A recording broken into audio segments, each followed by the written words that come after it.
জল নিতে অনেকটাই দেরি হয়ে গেছে। জানি না কখন জল নেব আর কখন রান্না করব। মা যদি জানতে পারে এখনো রান্না হয়নি তাহলে আমার উপর খুব রেগে যাবে।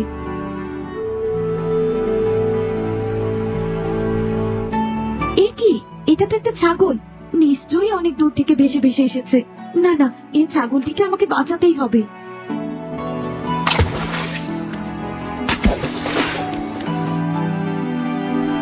আহারে, ছাগলটা একেবারে অজ্ঞান হয়ে গেছে। যাই, আমি ছাগলটাকে বাড়ি নিয়ে যাই আর সেবা করে সুস্থ করে তুলি।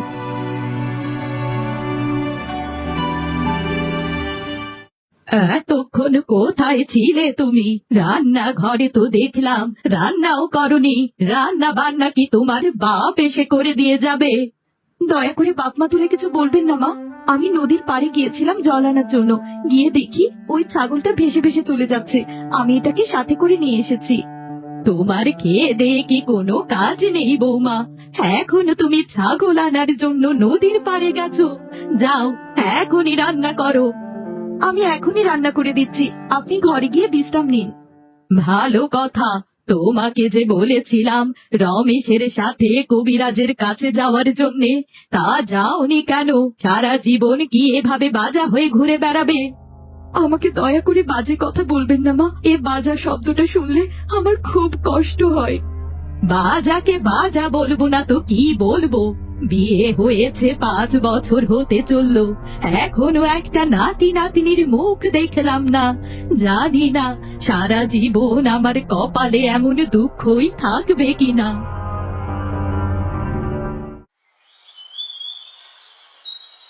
যাক, তুমি আমাকে বাঁচালে।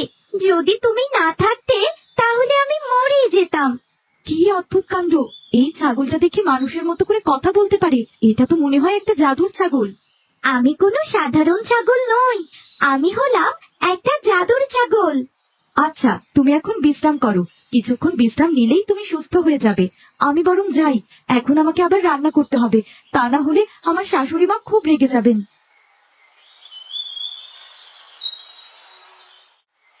কি রে, কাজ শেষ হয়ে গেছে? বাড়ি যাবি না নাকি? চল চল, তাড়াতাড়ি বাড়ি চল। শুনলাম আমাদের মহারাজা ঘোষণা করেছে এই রাজ্যে যার ছেলে সন্তান জন্মাবে তাকে অনেকগুলো মোহর দেবে। হ্যাঁ রে, আমাদের রাজ্যে ছেলেদের সংখ্যা একেবারে কমে যাচ্ছে। পরবর্তীতে যুদ্ধ করার জন্য সৈন্য বানাতে তো ছেলে প্রয়োজন। যদি একটা ছেলে হতো তাহলে কতই না ভালো হতো বল। সারাটা জীবন পায়ের উপর পা তুলে বসে খেতে পারতাম। না রে, আমাদের ভাগ্যে আর ছেলে নেই। গত 30 বছরে এই গ্রামে কোনো ছেলে সন্তান জন্মায়নি। যা, এবার বাড়ি যা।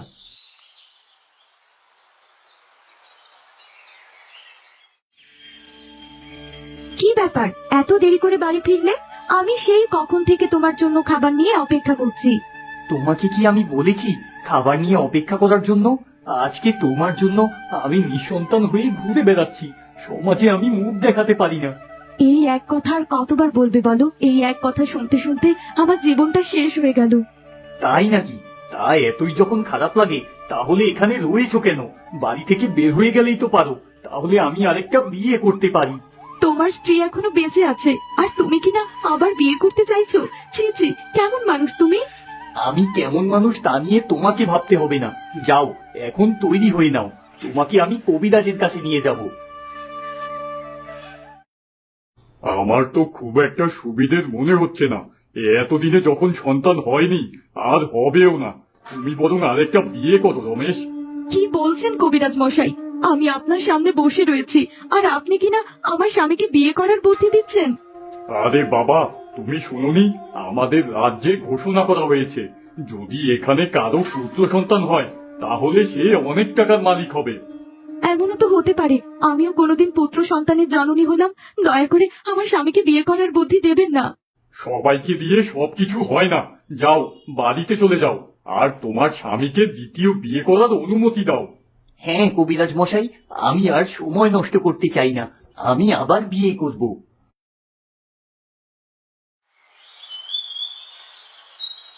কি হয়েছে তোমার? এত বিষণ্ণ কেন দেখাচ্ছে তোমাকে? দেখে মনে হচ্ছে অনেক কান্নাকাটি করেছো। কি আর বলবো বলো তো, আমার ভাগ্যটা খুবই খারাপ। আমার কপাল ভাঙতে চলেছে। আমার স্বামী নাকি আবার বিয়ে করবে। এ তো খুব খারাপ কথা। ঘরে বউ থাকতে আবার দ্বিতীয় বিয়ে কেন করবে বলো তো? তাকে আর দোষ দিয়ে কি লাভ বলো?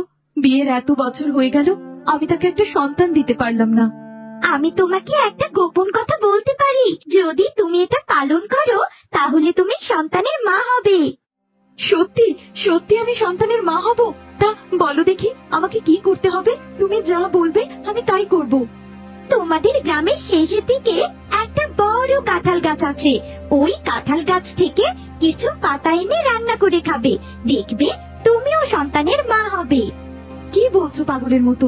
কাঁঠাল গাছের পাতা তো তোমাদের প্রিয় খাবার, আমি কেন কাঁঠাল গাছের পাতা খেতে যাব বলো তো? আরে বাবা, আমি যা বলছি তুমি তাই করো, দেখবে তোমার কপাল খুলে গেছে।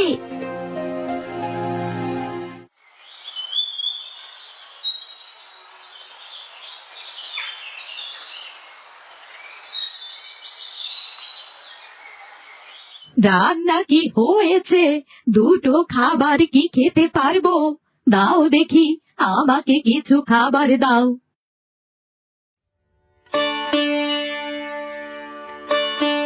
কদিন ধরে দেখছি তুমি কি সব রান্না করে খাচ্ছ।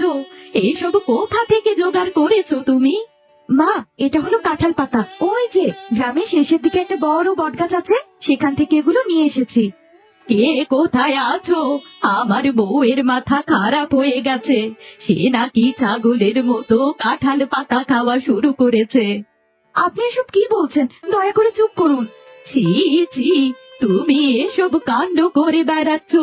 গ্রামের মানুষ জানলে সবাই তোমাকে পাগল বলবে। যাও এখন নদী থেকে পানি নিয়ে এসো, কোনোদিন যেন তোমাকে এসব বাজে বাজে খাবার খেতে না দেখি।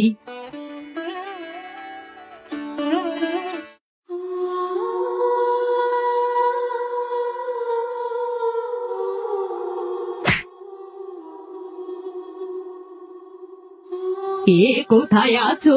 আমার ছেলের বউ অজ্ঞান হয়ে গেছে।